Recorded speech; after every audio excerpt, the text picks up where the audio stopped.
कक्षा नौवीं की स्टूडेंट पहले आपका यहाँ पे से हिंदी का वार्षिक परीक्षा 2025 पेपर लेके आ चुके हैं। आप लोग बहुत सारे यहाँ पर कमेंट आए थे कि हिंदी विषय पेपर लाओ, तो फाइनली आपका पेपर आ चुका है। साथ ही इस वीडियो को आपको यहाँ पर अच्छे से यहाँ पर याद करना है, ठीक है। संपूर्ण उत्तर सहित हम आपका यहाँ पर हिंदी विषय पेपर कराने वाले हैं और साथ ही आपका कुछ इस तरह का यहाँ पर हिंदी विषय पेपर आएगा, ठीक है, जिसमें आपका मार्क्स 75 नंबर का रहेगा। टोटल क्वेश्चन आपके 23 रहने वाले हैं, टाइम आपका 3 घंटे रहेगा, ठीक है।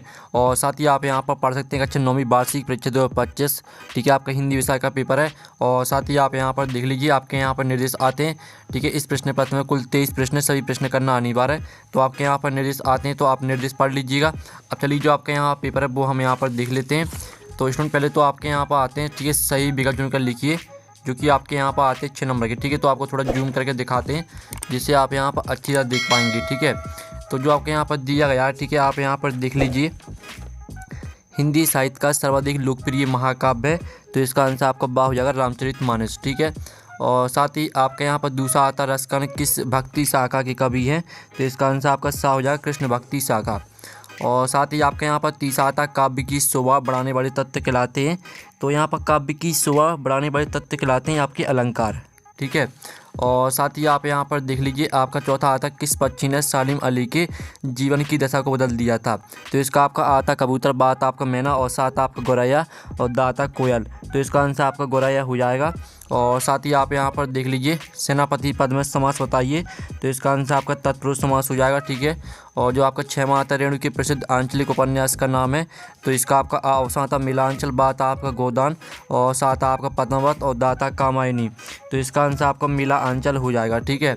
और साथ ही इस तरह से जो आपके सही विकल्प हैं वो कंप्लीट हो जाते हैं, आपने अच्छे से यहाँ पर याद कर लिए होंगे, ठीक है।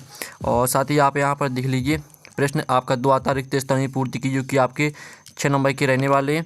तो पहला आता प्रेमी ढूंढत में फ्रव डॉट डॉट मिले ना कोई, तो यहाँ प्रेमी ढूंढत में फ्रव प्रेमी मिले ना कोई, ठीक है, इसका आंसर आपका प्रेमी हो जाएगा।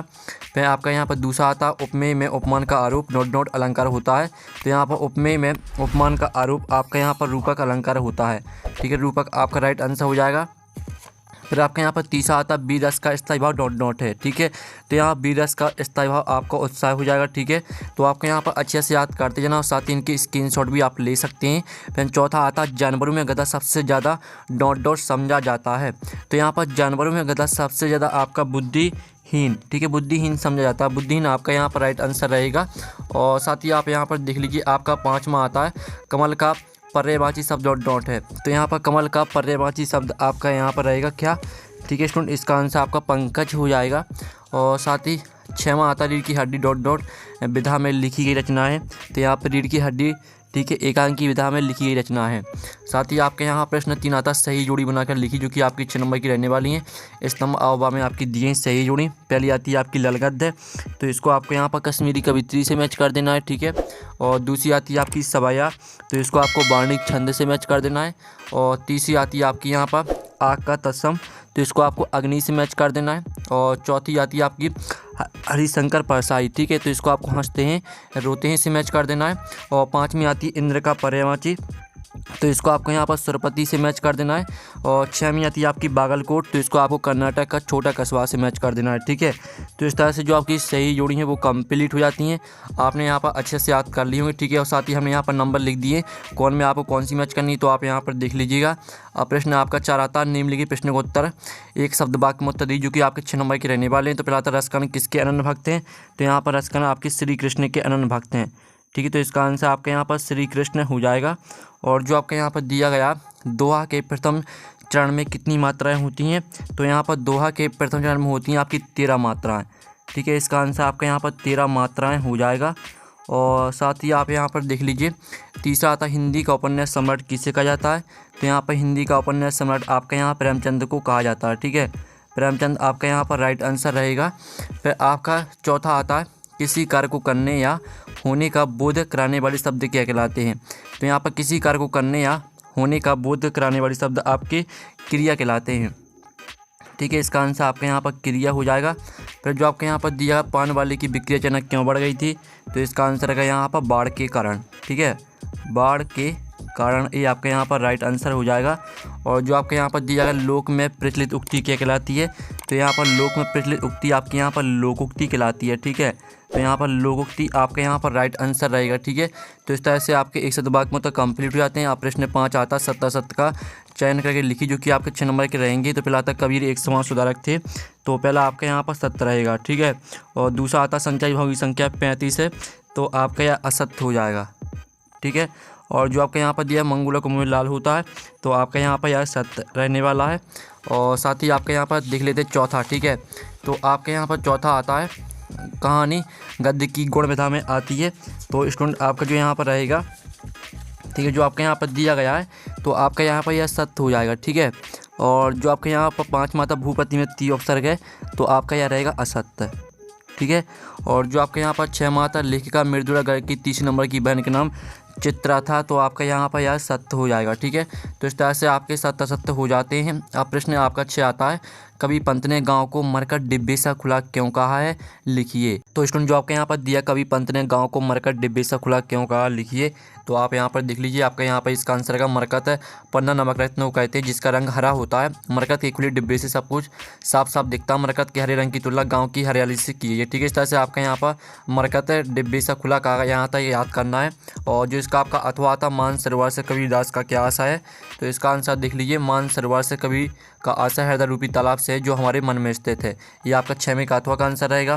फिर जो आपके यहाँ पर दिया 7वां क्वेश्चन, ठीक है, भक्ति काल के 2 कवि एवं प्रत्येक की 2 रचनाओं के नाम लिखिए। ठीक है, तो आप यहाँ पर देख लीजिए, अब आपके भक्ति काल के 2 कवि रहेंगे आपके तुलसीदास सूरदास। ठीक है, और इनकी रचना हो जाएगी रामचरितमानस है और भैरमर गीत सार। ठीक है, तो आपको यहाँ पर 2 कवि और दोनों की एक ही रचना याद कर लेनी है। और जो आपके यहाँ पर दिया गया, ठीक है, नई कविता के 2 कवियों के नाम एवं उनकी एक ही रचना का नाम लिखिए। तो आप यहाँ पर देख लीजिए, ये आपकी नई कविता की 2 कवि दिए। ठीक है, नरेश मेहता, संशय की एक रात और साय, ये आपकी 2 रचना हो जाती हैं। और दुष्यंत कुमार, सूर्य का स्वागत और आवाज़ों के घेरे, ये आपकी यहाँ पर रचना हो जाती है। ठीक है, तो आपको 2 कवि और दोनों की आपको 2 रचना याद कर लेनी है। और साथ ही आपका यहाँ पर दिया गया 8वां प्रश्न, ठीक है, छायावाद की 2 प्रमुख विशेषताएं लिखिए। तो आप यहाँ पर देख लीजिए, आपकी छायावाद की विशेषताएं दी है। ठीक है, व्यक्तिवाद की प्रधानता और ठीक है प्रगति का मानवीकरण, तो दोनों विशेषताओं को आपको याद कर लेना है। फिर जो आपके यहाँ पर दिया नई कविता की 2 विशेषताएं लिखिए। तो आप यहाँ पर देख लीजिए, लघुमनोवाद की प्रतिष्ठा और प्रयोग में नवीनता। ठीक है, आपके यहाँ पर हो जाती हैं आपकी नई, ठीक है, विशेषताएं, तो इनको भी आपको याद कर लेना। ये आपकी नई कविता की 2 विशेषताएं हो जाती हैं। फिर आपका 9वां आता है, ठीक है, तो जो आपका यहाँ पर दिया गया सुमतिनंदन पंत अथवा कबीरदास के भाव सुंदर की 2 विशेषताएं लिखिए। तो जो आपके यहाँ पर दिया गया सुमतिनंदन पंत, तो हम यहाँ पर सुमतिनंदन पंत की 2 विशेषताएं देख लेते हैं। उनके काव्य प्रकृति और मनुष्य के अतरंग संबंध का दर्शाया है। ठीक है, और नवीन अभिव्यंजना शैली का प्रयोग। ठीक है, आपका 9वें क्वेश्चन का आंसर रहेगा। और जो आपका 9वें का अथवा दिया था कबीरदास, इसको खुद कर लीजिएगा। फिर आपका 10वां क्वेश्चन आपका आता है, ठीक है, अनुप्रास अलंकार की परिभाषा उदाहरण से लिखिए। तो सॉरी स्टूडेंट, जो आपके यहाँ पर दिया गया कबीरदास पर और देख लेते हैं। ठीक है, तो आप यहाँ पर देख लीजिए, आपकी कबीरदास की 2 विशेषताएं दी गई भाव सुंदर की, तो इनको भी आपको याद कर लेना। ठीक है, हम आपको अथवा सहित आंसर करा रहे हैं, जो भी आपको सही लगे वो आप याद कर लेना। और साथ ही आपको इंस्टाग्राम पर भी फॉलो कर लेना। ठीक है, इंस्टाग्राम की लिंक वीडियो के डिस्क्रिप्शन दी गई, ठीक है, दी रखी है। और साथ ही आपका 10वां क्वेश्चन था अनुप्रास अलंकार की परिभाषा उदाहरण से लिखिए। तो आप यहाँ पर देख लीजिए, आपके अनुप्रास अलंकार की परिभाषा दी गई। ठीक है, और साथ ही इसका उदाहरण भी आपको याद कर लेना। ठीक है, स्क्रीनशॉट आप ले सकते हैं। और साथ ही आप यहाँ पर देख लीजिए, आपका यहाँ पर 10वें का अथवा क्वेश्चन आता है रूपक अलंकार की परिभाषा उदाहरण से लिखिए। तो आप यहाँ पर देख लीजिए, जिस अलंकार में उपमेय और उपमेय में कोई अंतर नहीं दिखाई दे तब वहाँ रूपक अलंकार होता है। साथ ही इसका उदाहरण भी आप यहाँ पर देख लीजिए। और फिर आपका जो यहाँ पर दिया गया 11वां क्वेश्चन, ठीक है, महाकाव्य और खंडकाव्य में 2 अंतर लिखिए। तो आप यहाँ पर देख लीजिए, आपका महाकाव्य और खंडकाव्य में अंतर दिए गए। ठीक है, आपके 7 अंतर दिए गए हैं, तो यहाँ से आपको कोई 2 या 3 अंतर याद करना है। ठीक है, संपूर्ण जीवन दर्शन वर्णित होता है और जीवन का एक पक्षीय घटना वर्णित होती है। नायक इतिहास प्रसिद्ध धीरोदात्त होता है, नायक साधारण होता है। ठीक है, इस तरह से आपको महाकाव्य और खंडकाव्य में अंतर याद करने हैं। फिर जो आपके यहाँ पर दिया गया रस किसे कहते हैं, रस के अंगों के नाम लिखिए। तो आप यहाँ पर देख लीजिए, रस की परिभाषा का आपको पढ़ने या सुनने से जिस आनंद की अनुभूति होती है उसे रस कहा जाता है। रस के अंग होते हैं स्थायी भाव, विभाव, अनुभव, संचारी भाव। ठीक है, और साथ ही आप यहाँ पर देख लीजिए, जो आपके यहाँ पर दिया गया है छोटी बच्ची को बेलों के प्रति प्रेम क्यों उमड़ आया। ठीक है, तो हम यहाँ पर देख लेते हैं आपका 12वें क्वेश्चन का आंसर। तो आप यहाँ पर देख लीजिए, ये आपका यहाँ 12वें क्वेश्चन का आंसर दिया गया। लड़की की माँ मर चुकी थी, सौतीली माँ उसे मारती रहती थी, इसलिए बैलों से उस छोटी बच्ची की आत्महत्या हो गई थी। लड़की तथा दोनों बैल भी प्यार के भूखे थे और उसे एक दूसरे का कष्ट समझ सकते थे। ये आपका 12वें क्वेश्चन का आंसर रहेगा। फिर आपका 12वें का अथवा आता है, किस घटना ने सलीम अली के जीवन की दशा को बदल दिया। तो हम यहाँ 12वें का अथवा का आंसर देख लेते हैं। तो आप यहाँ पर देख लीजिए, ये रहा आपका 12वें का अथवा का आंसर। तो इसको भी आपको पूरा याद करना है, इसका भी आप यहाँ पर स्क्रीनशॉट ले लीजिएगा। और साथ ही आप यहाँ पर देख लीजिए, जो आपके यहाँ पर प्रश्न 13 दिया गया, ठीक है, नाटक और एकांकी में 2 अंतर लिखिए। तो हम यहाँ पर नाटक और एकांकी में यहाँ पर अंतर देख लेते हैं। तो आप यहाँ पर देख लीजिए, आपका नाटक और एकांकी में अंतर दिया गया है, ठीक है, आपके 5 अंतर दिए गए हैं। तो यहाँ से आपको 2 अंतर याद करना, ठीक है। एकांकी में 1 अंक होता है, नाटक में अनेक अंक होते हैं। एकांकी दृश्य का आपका लघु रूप है और नाटक दृश्य का आपका दीर्घ रूप है। तो इस तरह से आपको 2 अंतर याद कर लेने हैं। और साथ ही आपका हम देख लेते हैं 13वें का अथवा। तो आप यहाँ पर देख लीजिए, 13वें का आपका अथवा आता है, ठीक है, कहानी उपन्यास में 2 अंतर लिखिए। तो हम यहाँ पर कहानी उपन्यास में 2 अंतर देख लेते हैं, ठीक है। तो आप यहाँ पर इसका भी स्क्रीनशॉट ले लीजिए, आपका 13वें का अथवा का आंसर यहाँ पर हो जाता है। और फिर आपका यहाँ पर 14वां आता है, गद्य की प्रमुख विधाओं के नाम लिखिए।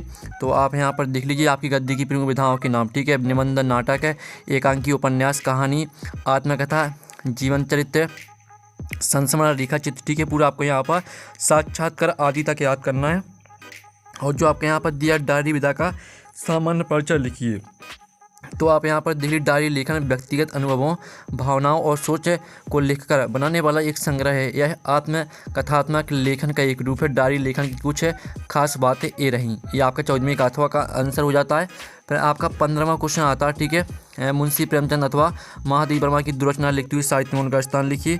तो आप यहाँ पर देख लीजिए, आपकी यहाँ पर दुरचना दी है, ठीक है, गोदान, कर्मभूमि। और साथ ही इनकी आप भाषा देख लीजिए, ठीक है, आपकी भाषा दी गई और साथ ही इनकी शैली भी आप यहाँ पर देख लीजिए और साहित्य में स्थान, ठीक है। तो इस तरह से आपका यहाँ पर आंसर हो जाता है प्रेमचंद पर, ठीक है, यानी प्रेमचंद की आपकी दुरचना, भाषा, शैली और साहित्य में स्थान हमने करा दिया, ठीक है। फिर जो आपका यहाँ पर दिया गया महादेवी वर्मा, ठीक है, तो हम महादेवी वर्मा की दुरचना देख लेते हैं। तो आप यहाँ पर देख लीजिए, आपकी महादेवी वर्मा की रचना दी है, ठीक है, रश्मि, निहार, नीरजा, दीपशिखा, स्मृति की रेखाएं और साहित्य में स्थान इनका, ठीक है। तो इस तरह से आपका 15वें का अथवा का आंसर हो जाता है। और जो आपका यहाँ पर 16वां क्वेश्चन दिया गया, ठीक है, आप यहाँ पर देख लीजिए, निपात शब्द क्या है लिखिए। तो आप यहाँ पर देख लीजिए, बे अव्यय जो किसी शब्द या पद के बाद लगाकर उसके अर्थ में विशिष्ट बदल देते हैं, निपात कहलाते हैं। जैसे रमेश केवल पढ़ रहा है, मैंने उसे देखा तक नहीं, ठीक है, राम तो गया, मानो मात्र राम भी गया था। इस तरह से पूरा आपको यहाँ पर आपको ही जाना होगा, यहाँ तक याद कर लेना है। ये आपका 16वें क्वेश्चन का आंसर हो जाता है। फिर आपका 16वें का अथवा आता है, ठीक है, मुहावरे एवं लोकोक्तियों में आपको 2 अंतर लिखना है। तो आप यहाँ पर देख लीजिए, आपका मुहावरे और लोकोक्ति में अंतर, ठीक है, मुहावरा वाक्यांश होता है, लोकोक्ति पूर्ण होती है। इस तरह से आपको यहाँ पर 2 अंतर यहाँ से याद कर लेने हैं। फिर आपके यहाँ पर 17वां क्वेश्चन देख लेते हैं। तो 17वां क्वेश्चन आपका आता है, बाढ़ पीड़ित क्षेत्र में कौन कौन सी बीमारी फैलने का खतरा होता है। तो आप यहाँ पर देख लीजिए, बाढ़ पीड़ित क्षेत्र में हैजा, मलेरिया, टाइफाइड, उल्टी, दस्त, पेचिश, बुखार, डायरिया, कॉलरा आदि बीमारियों के फैलने की संभावना रहती है, ठीक है। इस तरह से आपका यहाँ पर घाव भी हो जाते हैं, यहाँ तक याद करना। ये आपका 17वें क्वेश्चन का आंसर रहेगा। और जो इसका आपका अथवा आता है, रीढ़ की हड्डी एकांकी का उद्देश्य लिखिए। तो आप यहाँ पर देख लीजिए, ये आपके यहाँ पर रीढ़ की हड्डी एकांकी का उद्देश्य दिया गया है। ये आपका 17वें का अथवा का आंसर, ठीक है। तो इसका भी आप यहाँ पर स्क्रीनशॉट ले सकते हैं। अब चलिए आपके यहाँ पर देख लेते हैं 18वां प्रश्न, जो कि आपके यहाँ पर दिया है काव्यांश। तो इसकी आपको संदर्भ प्रसंग सहित व्याख्या लिखनी है, ठीक है। मानुष हो तो वही रस कहानी, बसो ब्रज गोकुल गांव की ग्वारण, ठीक है, इस तरह से दिया गया। तो इसकी संदर्भ प्रसंग व्याख्या लिखनी है। और साथ ही इसका अथवा देख लीजिए, इस 18वें क्वेश्चन का आंसर है वो हम बता देंगे, ठीक है। उससे पहले आप 19वां क्वेश्चन भी देख लीजिए, आपका गद्यांश से दिया गया। तो इसकी भी आपको संदर्भ प्रसंग सहित व्याख्या लिखनी है, ठीक है, स्क्रीनशॉट आप ले सकते हैं। और साथ ही आप यहाँ पर देख लीजिए, आपका आता 20वां क्वेश्चन, छोटा परिवार सुखी परिवार विषय पर एक अनुच्छेद लिखिए। अथवा आता है एक आदर्श विज्ञापन की 3 विशेषता लिखिए। फिर आपका 21वां आता है, ठीक है, निम्नलिखित गद्यांश को पढ़कर नीचे लिखे प्रश्न को उत्तर लिखिए, ठीक है। लोक साहित्य में लोकगीतियों का विशेष स्थान है। एक गीत है व्यक्ति विशेष के न होकर समूह के होते हैं, इनका रचयिता अज्ञात होता है, ठीक है। इस तरह से आपका संचित कोश होते हैं, यहाँ तक आपको ध्यान से पढ़ लेना। इसके 3 प्रश्न आते हैं। उपयुक्त गद्यांश के शीर्षक लिखिए, लोकगीतों की कोई 2 विशेषताओं को लिख कीजिए, उपयुक्त गद्यांश का सारांश लिखिए। और साथ ही इसका अथवा भी आप यहाँ पर देख लीजिएगा, ठीक है, आपका काव्यांश दिया गया है। फिर आपका 22वां प्रश्न आता है और 23वां, ठीक है। तो जो आपका 22वां प्रश्न दिया गया, शाला त्याग प्रमाण पत्र प्राप्त करने हेतु अपने विद्यालय के प्राचार्य के नाम से आवेदन पत्र लिखिए, अथवा अपने विद्यालय के प्राचार्य को शाला शुल्क से मुक्ति हेतु आवेदन पत्र लिखिए। ठीक है, दोनों में से आपको एक करना है। और 23वें क्वेश्चन में आपको निबंध लिखना किसी एक विषय पर रूपरेखा सहित। ठीक है, तो जो आपका पेपर है वो कंप्लीट हो जाता है। जो आपके 4 नंबर के क्वेश्चन और 3 नंबर के क्वेश्चन, उनका सॉल्यूशन हम नेक्स्ट वीडियो में लाएंगे। ठीक है, तो वीडियो को लाइक कर लीजिए, चैनल को सब्सक्राइब कर लीजिए। और पेपर का आप PDF डाउनलोड करना चाहते हैं तो लिंक वीडियो के डिस्क्रिप्शन में दी गई, तो आप वहाँ से पेपर का PDF डाउनलोड कर सकते हैं। तो हम नेक्स्ट वीडियो में, थैंक्स फॉर वॉचिंग।